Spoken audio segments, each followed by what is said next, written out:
Hey, everybody, welcome back to Positive Eco News.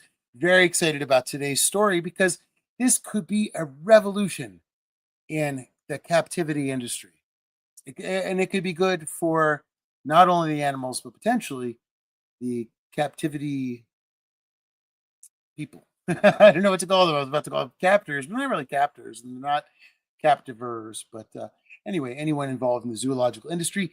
So today we have a very positive news story, and we're hoping we've reached out to two very special guests that we're hoping will be able to join us today in our conversation. But first, I wanted to introduce everybody to our producer and co-host, Sierra Williams. Hey, everybody.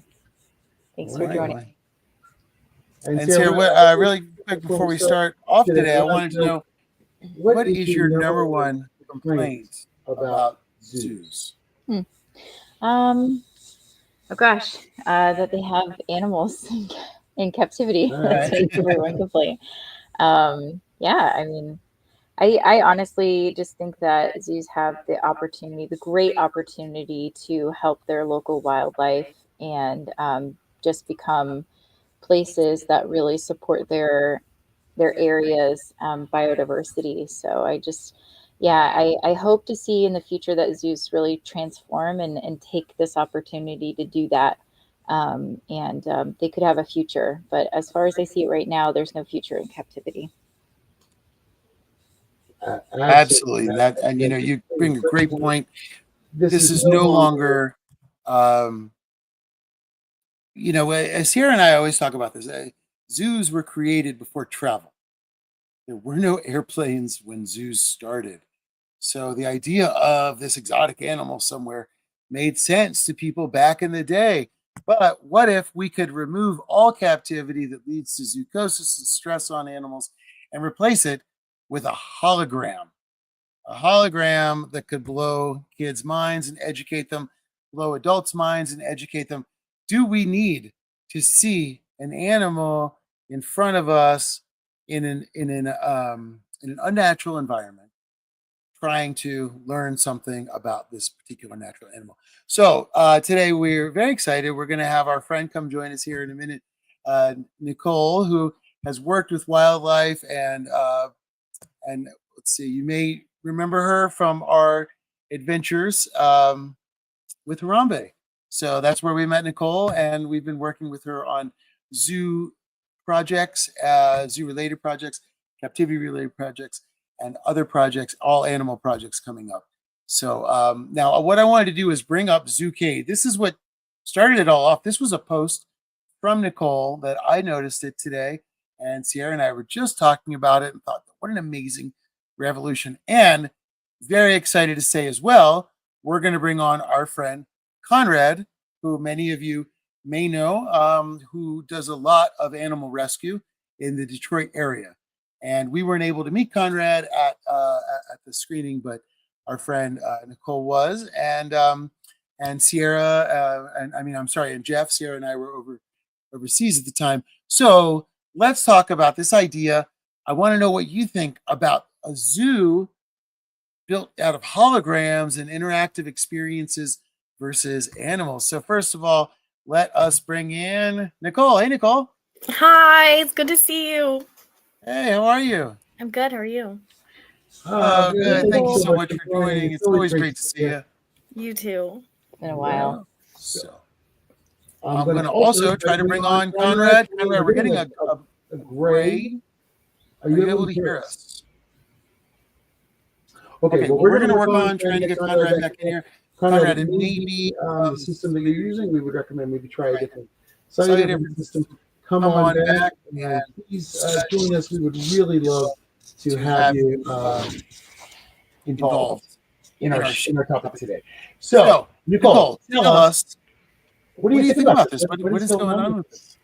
I love it. I think it's awesome because I think you get to be more up close and personal, and it's not with an animal. So you're not, transmitting diseases. You're not stressing them out. They're not in captivity. I think it's a great way, especially with this generation. My kid loves his YouTube videos, and I think it's just a perfect way of educating our children properly. Well I said. love that. Yeah. I love that, because we always talk about what do we do with the kids? How do we create? So, okay, one of the zoo arguments is always that they're going to create empathy for animals, which will lead to conservation. Now, this is a challenge because the kids are going to go to school, they're going to go to zoo field trips. It's unfortunately a lot more of a standardized process that a lot of parents tend to be comfortable with these days. So this would be quite an exciting thing. We've got the website playing on behind us. Now I'm curious if anybody in our audience thinks that this is a cheap version. Is this a cheated version? Would you take kids to see this? I'm really curious if it's a yes or no. Now, Nicole, for everybody today, because we're talking about positive ego news, of course, the other side of positive ego news is always the tragedy that makes us strive for our positivity in the industry. Now, you had a special relationship with Harambe, and I was hoping that since we're on the topic of zoos, you did get something positive out of zoos that changed you. And I'd love to hear a little bit more about your experience with Harambe and what's happening today with what you want to do with animals. Yeah, so originally my whole life I studied in Goodall, I love the idea of Africa and primates and the study of primates. And living in America, I thought I wanted to be a zoologist, and I thought I wanted to work in a zoo. And I did the steps for that. And then I was a zoo visitor, and then me and Harambe shared a birthday. I saw Harambe multiple times before his unfortunate passing. And then when he died, it just kind of clicked for me. I don't know. I just saw captivity in a different light, and it changed my entire thinking, and it changed my entire course of school and education and where I want to, end up in life. And Harambe definitely affected my life in that way with captivity. And again, I think it's really cool. We always like talking about you. Let us know about your most recent adventures and how you were able to help animals. Say it one more time. I'm sorry. Yes. I would say, tell us about your most recent adventures down in Africa to help animals. Yeah, I got accepted to go on a veterinarian course, which I was the only conservation student, so it was definitely interesting, but I got to learn a lot of the medical side of conservation. And, one of the things I learned that in Africa that they do in sanctuaries and things is they make it to where the animals can't breed in the captivity in the sanctuaries because they don't want to be breeding more animals into a littler confined, it's more space than the zoos have, but it is a confined area for the animal and their natural, wandering. So they don't want to breed in their captivity, their sanctuaries, because they know that it's not what is natural for them. That's we always talk about that, that we want the wild animals to proliferate, and we want the captive ones to maybe not have continued breeding, but maybe turn into care centers for the leftovers. And when you look at these videos here, we've all been in the Africa, we've all been in the wild, we've all been to Africa. We have been close to animals where you had a second thought, and it's supposed to be here, is this okay? Are we going to be okay? And you look at this experience these kids are having right now, and you can really see that you're going to get closer than you would in any exhibit anywhere. This is another company that does it. This is the Universal Exhibition, and it's all over, and they have a hologram. And I wanted to share this one as well with everybody because, I've been scuba diving for a while, and I've never gotten that close to a whale. So the amazement that you can have by getting close to an animal like that is what it's all about. And zoos always often say that this is the most important thing is they want to create education. But if you can be 1 inch from a whale's eye like that, that to me is more powerful than say being, 200 watching meters a shell. away. Yeah, right. Welcome Exactly. the shell of a being that once was or could be. Yes, and that's what I wanted to bring up next too is zoochosis. This is one thing. This is why I think all of us here on this panel, and Conrad is actually for captivity. We really wanted to have his perspective on today's show because we want to engage in conversations on both sides of thinking to really find the best way that we can help animals, and we need to hear what Conrad's concept is. And unfortunately, he's having some technical issues. Hopefully, we can get him back on at a future time here or on this show. Please, Conrad, please keep trying if you're watching. We really need to know what you think. But zoochosis is why we are against captivity. And we've all seen it firsthand. And people that aren't aware of zoochosis, it's basically stress patterns you'll see when you go into any captivity situation. You see animals swaying back and forth. And it's created by the stress of being in captivity. Now, the idea is their lifetime of suffering worthwhile of the minuscule education that children receive and the ticket sales that these companies have? So, Nicole, how would you think that these hologram zoos might be able to change that aspect of zoochosis?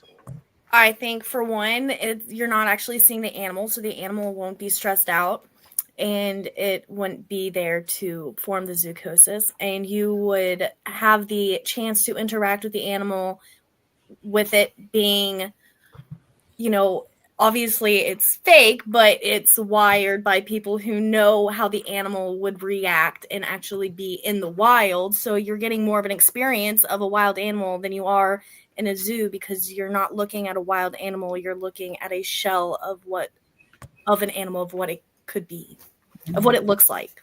That's it. Absolutely. And maybe this is a way that AI can finally serve the earth. I mean, as we learn with, filming the documentary, I mean, the gorillas can't climb up to a certain point on the trees because, they're wired and then they're shocked or however they have it set up. So in this way, we can watch a animal climb a tree properly, whereas they're not secluded to this amount of room. And that's a great point too. Natural movement.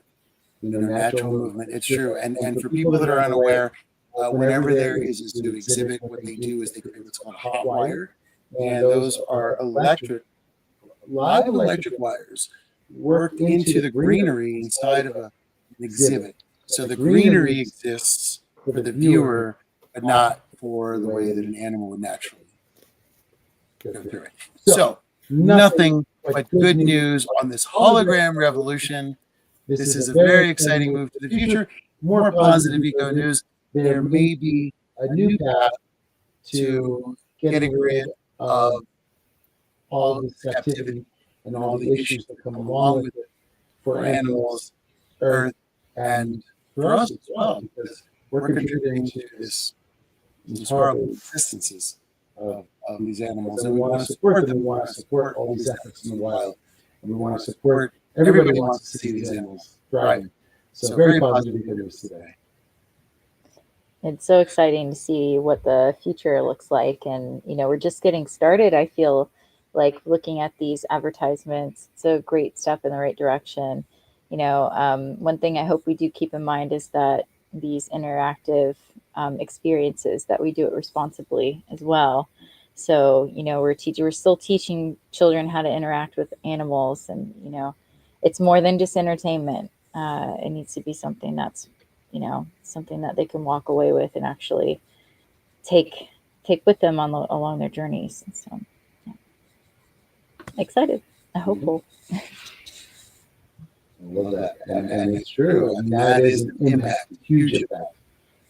I wish I would have had something like this available when I was a kid as well. That would have been so cool.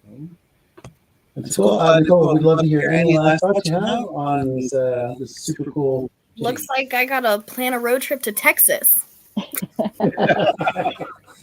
Sounds good. Yeah. Let's go take a look. All right. Well, thanks everybody for joining us on Positive Eco News. We'd like to hear your comments and to know what you think. Can a Holocaust zoo replace the zoos that we have? Do you agree with it? Do you think it's a great idea or a terrible idea? And why?